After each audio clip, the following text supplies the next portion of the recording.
नमस्कार मित्रों, मैं अनु त्रिपाठी आज आपके बीच में हम ऐसी खबर लेकर आए हैं जो सच में आपकी आंखें खोल सकती है।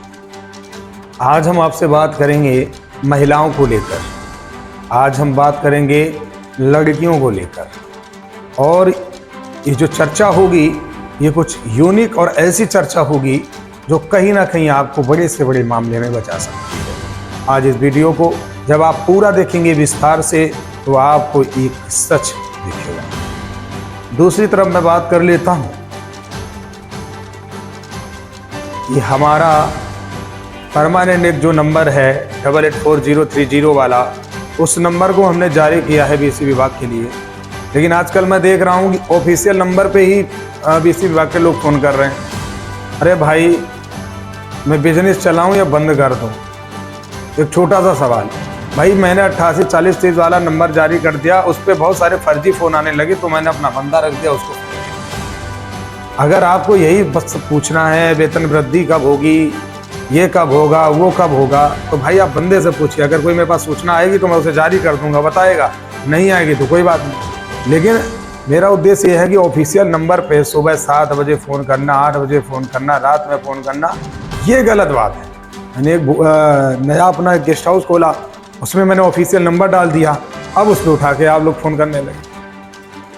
तो ऐसा मत करो ना मेरे भाई, मैं भी इंसान हूँ, क्योंकि मैं भी कमाता हूँ तभी तो सेवा कर रहा हूँ।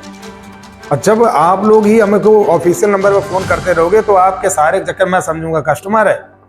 कई बार तो फ़ोन नहीं उठ पाएंगे, जब ज़्यादा फ़ोन आएंगे तो कौन उठा पाएगा बताइए। मेरे भाई इतने बार बोला हूँ कि जो भी अपडेट आएगा चैनल से आएगा, चैनल पे बैठे रहिए, उसी बने रहिए, सारी सूचना इसी पे मिलेगी। चैनल को जब सब्सक्राइब कर लोगे तो आपको सारी सूचना आपको मिल जाएगी। लेकिन इसका मतलब ये थोड़ा ना है कि आप मतलब कॉल कर दो तो कॉल से आपका समाधान हो जाएगा। अरे भाई हाँ, वो नंबर इसलिए जारी किया, किसी की समस्या है तो उसका समाधान होने के लिए आप कॉल कर सकते हो। तो समाधान की बजाय आप लोगों के चक्कर में दूसरों का भला भी नहीं हो पाता, ये बहुत बड़ी समस्या है। दूसरी बात आज हम करने जा रहे हैं, आए दिन पेपरों में छपता है, आए दिन आप लोगों ने देखा होगा कि कुछ ऐसी गर्ल होती हैं, कुछ ऐसी महिलाएं होती हैं, जब वो किसी भी तरह मतलब पहले अवैध संबंध बनाती हैं, अवैध तरीके से लोगों को जाल में फंसाती हैं। बहुत सारे ऐसे मामले देखने को मिले हैं जहाँ पर सीधे तौर पर कुछ ऐसी गर्ल है, मैं हर किसी को नहीं कह रहा हूँ, बहुत अच्छे लोग भी हैं, पर कुछ ऐसी गर्ल है, कुछ ऐसी महिलाएँ हैं जो पुरुषों के साथ यौन शोषण करती हैं। जब देखती हैं कि वो फंस रही हैं कहीं से, या इनको लगता है कि हमको टारगेट किया जा रहा है, या हमको लगता है कि कोई प्रॉब्लम खड़ी हो रही है, तो क्या करती हैं कि मर्द को फंसा देती हैं, मतलब जो व्यक्ति है उसे फंसा देती हैं, और ये कह करके फंसा देती हैं कि मुझसे शादी का झांसा दिया। दुर्भाग्य इस बात का है कि हमारे देश का कानून ऐसा है कि जांच नहीं करता है और लोगों को गिरफ्तारी कर लेता है। बाद में कई सालों तक लोग सजा भुगतते हैं, उसके बाद जब इंसाफ हो जाता है तो आखिर जो उन्होंने समय दिया है जेल के अंदर, उनके लिए क्या सरकार करती है। ऐसे कई मामले आप लोगों के बीच में आया करते हैं, लेकिन दुर्भाग्य इस बात का है कि मामले चाहे जितने आए, हमारे यहाँ का कानून सिस्टम ऐसा है कि यहाँ पर किसी भी तरह से मर्दों की कोई बात करने वाला नहीं है।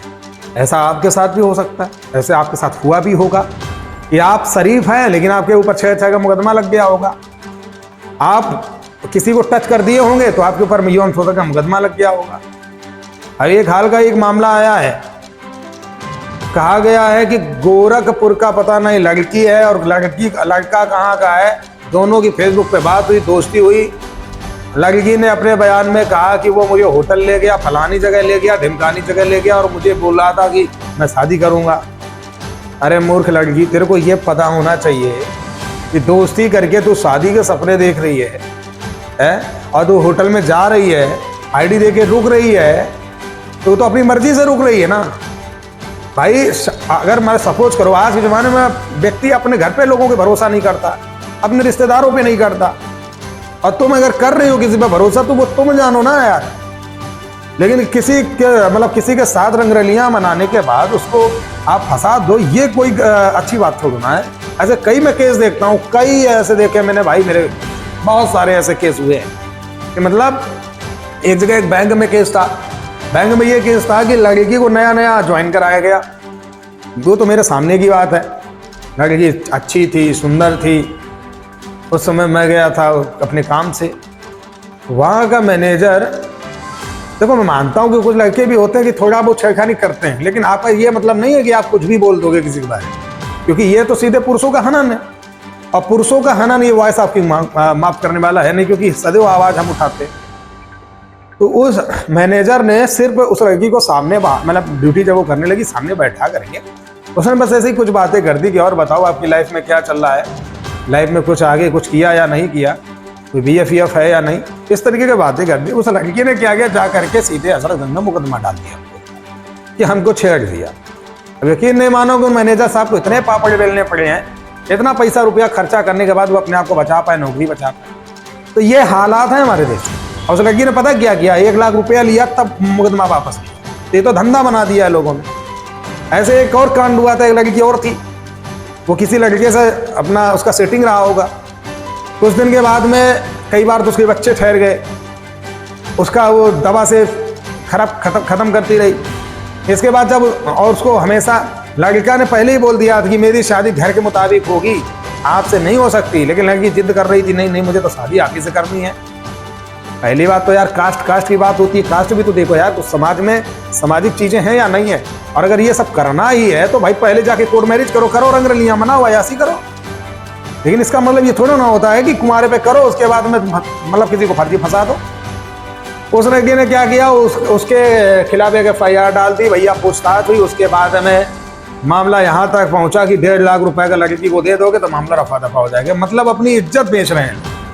फिर उस बंदे ने 1.5 लाख रुपए भरा, सब कुछ मामला समाधान हो गया। तो भैया सरकार को और शासन को ये ध्यान देना चाहिए, प्रशासन को, कि ये तो धंधा हो गया ना, इसको बोलते हैं वेश्या धंधा, कि पहले रंगरलियां मनाओ फिर पैसा कमाओ। ये कौन सा चैप्टर है भाई?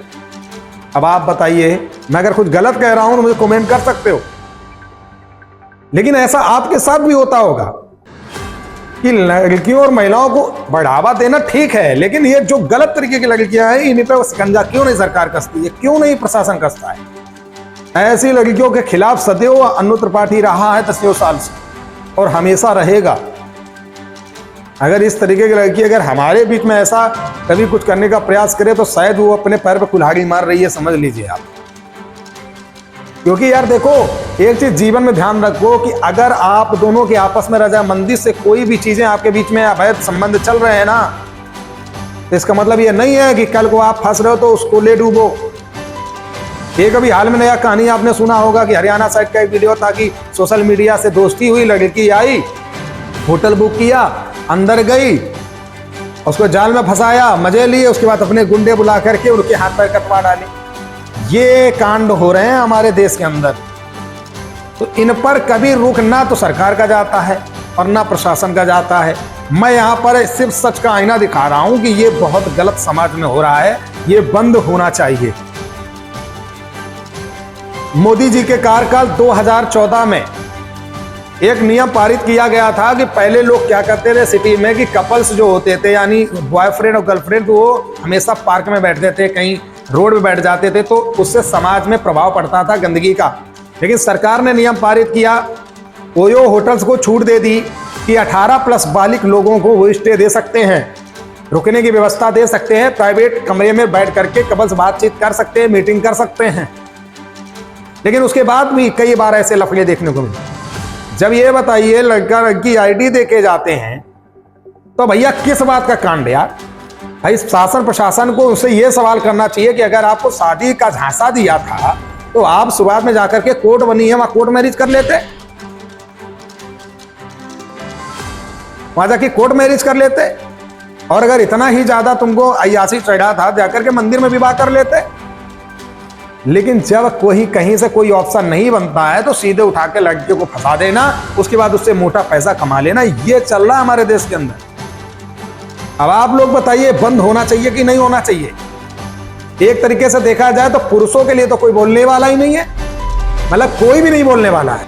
आज मैं आप लोगों के लिए आवाज उठा रहा हूं, कल हो सकता है कोई ना आवाज उठाने वाला हो।